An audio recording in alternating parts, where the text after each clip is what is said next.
Hello, you're watching Rappler. My name is Becky, and I'm at Washington, D.C., and behind me I'm going to show you two things. First, that is the White House behind me, and the tourists are checking the White House out.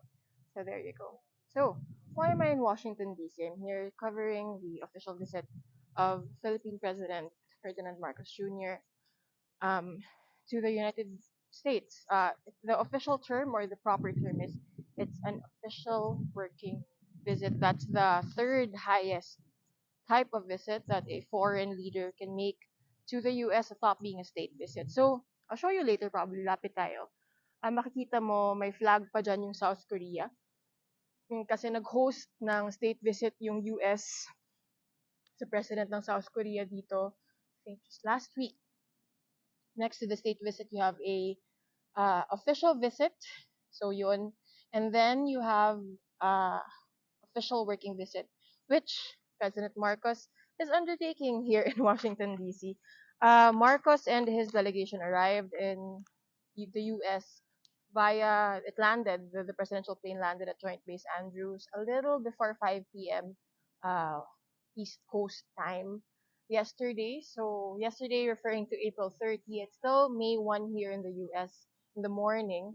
The bilateral meeting between President Marcos and President Biden is expected to happen in the afternoon. So let's talk about that. This is the second time Marcos has flown to the U.S. as Philippine president. The first time was in New York, to New York rather, in September 2022 for the UNGA, the United Nations General Assembly.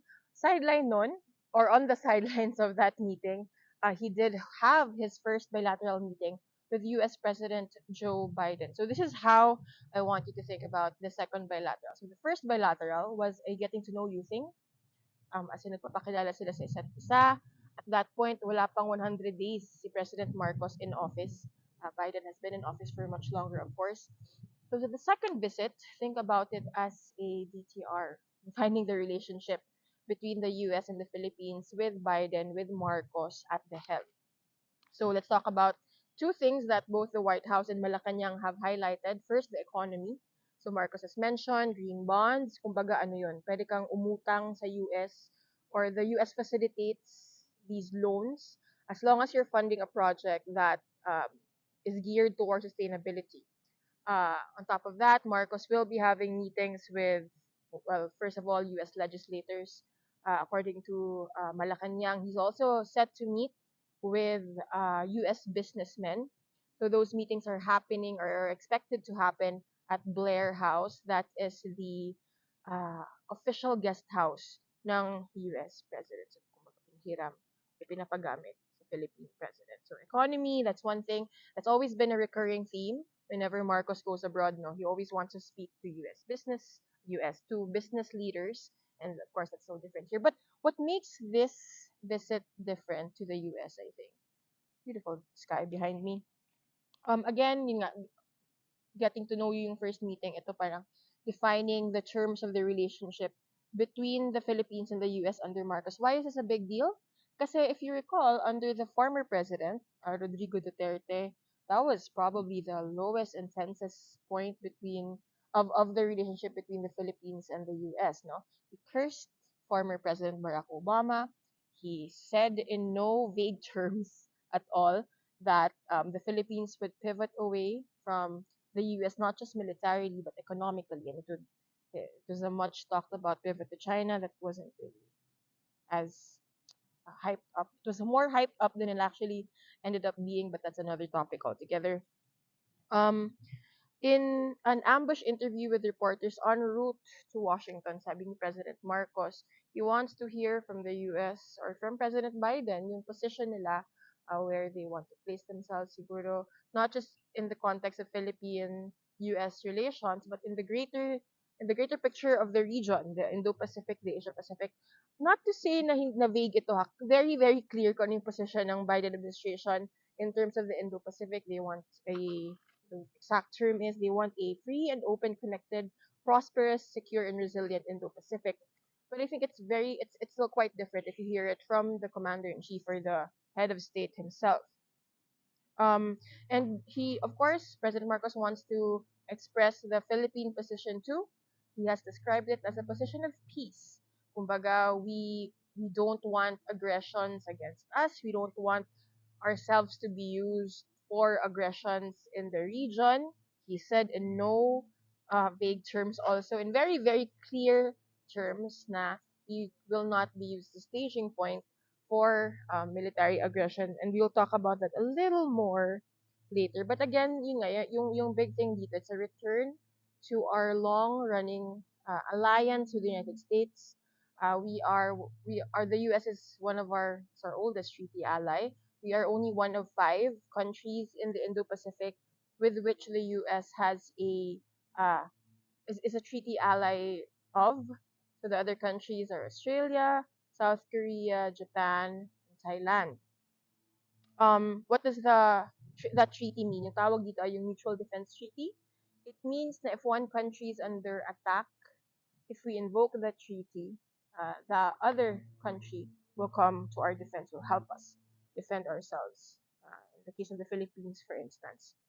Um, so, what are other indications? Siguro the first clear indication of Marcos's uh, or the Philippines pivot back to its Western allies, in contrast to Duterte and this so-called pivot to China, no, was during his working visit in New York for the UNGA. Marcos said he cannot imagine a future of the Philippines without the U.S., without the United States. And that was a huge thing to say, again, because under President Duterte, he promised an explicit turn away from the United States. So that was a huge thing. And then after that, Marcos followed it up by one, opening four new or adding four more military bases, of which the American troops can now access under the EDCA.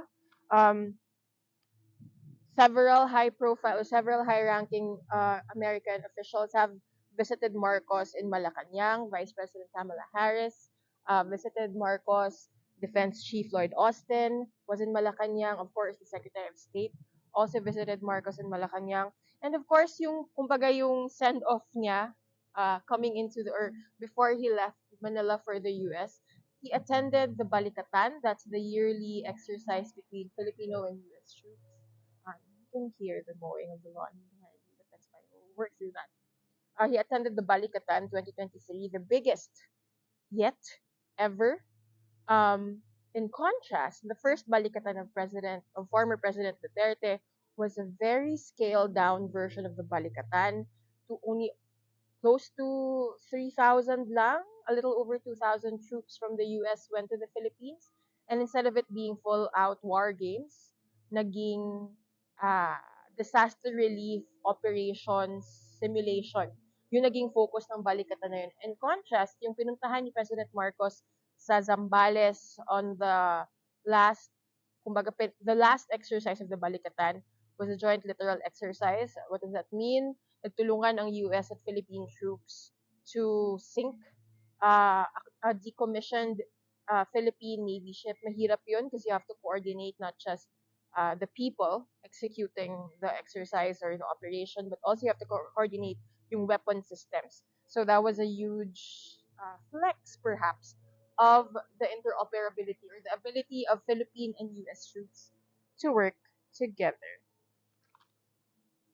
So when you talk about Marcos or the Philippines through Marcos renewing or perhaps reestablishing its long time ties with the United States, you cannot not mention China. Very clear naman sa Indo-Pacific policy ng US, no, na yung strategy, yung policy na yon. Let's try to move away from the noise of the lawnmower. So yung strategy, yung policy ng US is not so much to change China, because that's a difficult thing to do, but it's to influence or shape the environment in which China is operating, and we're crucial to that. Bakit? Malapit tayo, well, nasa harap natin yung South China, sa tabi natin yung South China Sea. In fact, we have been dealing with harassment from Chinese ships in the West Philippines here in the South China Sea, and we're close to Taiwan, another flashpoint for tensions in the region.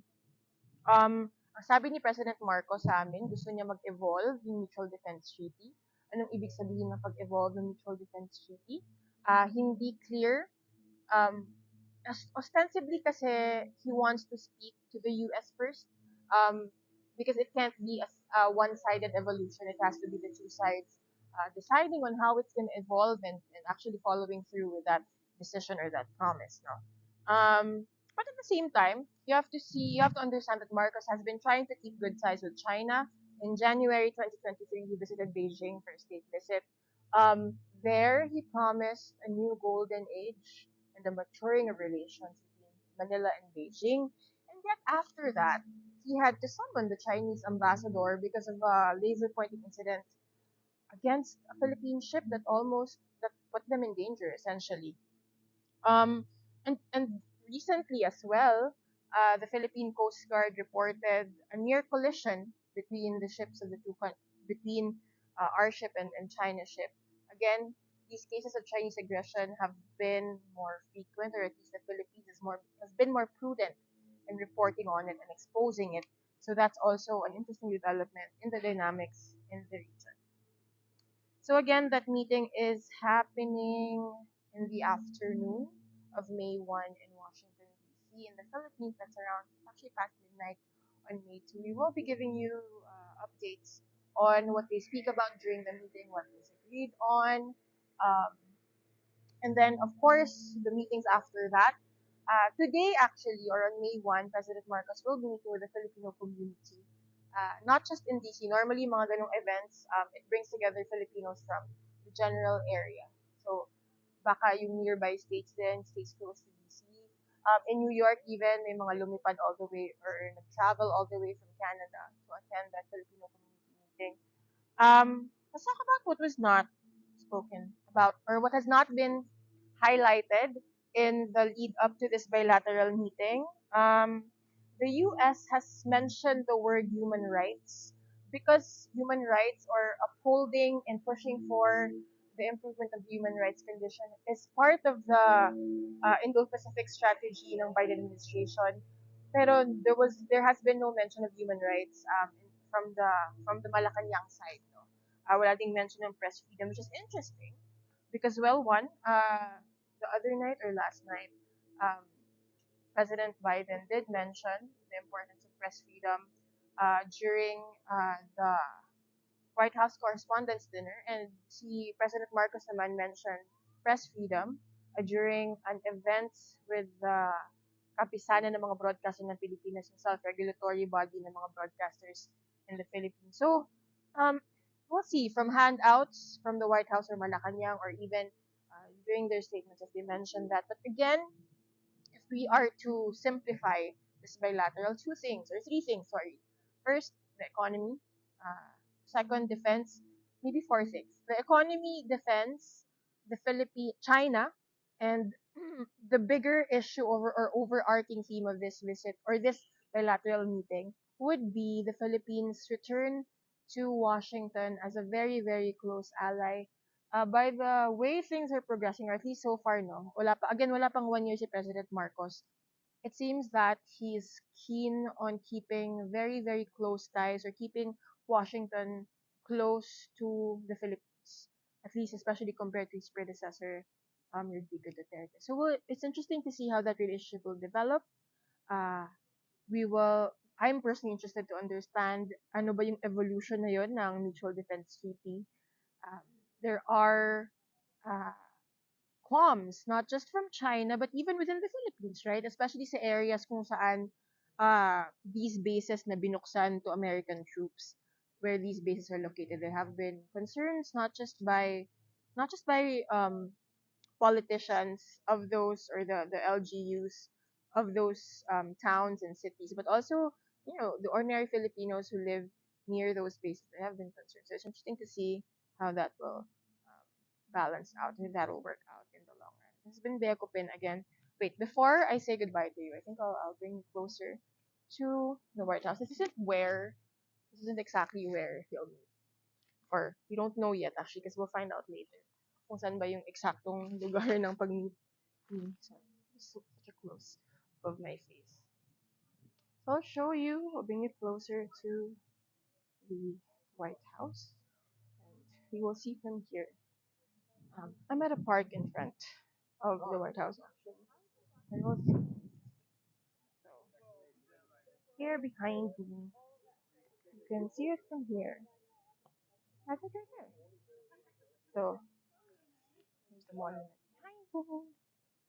And so again, tune into Rappler.com. We'll be giving you updates here from Washington DC, but also analysis from Manila to help you help us make sense of discussions here, um, meetings that President Marcos will be having, not just with President Biden, but with other um, American officials as well as American business leaders. This has been Cupin. Thank you for watching. I hope the um, lawnmower didn't bother you too much. Thank you for watching.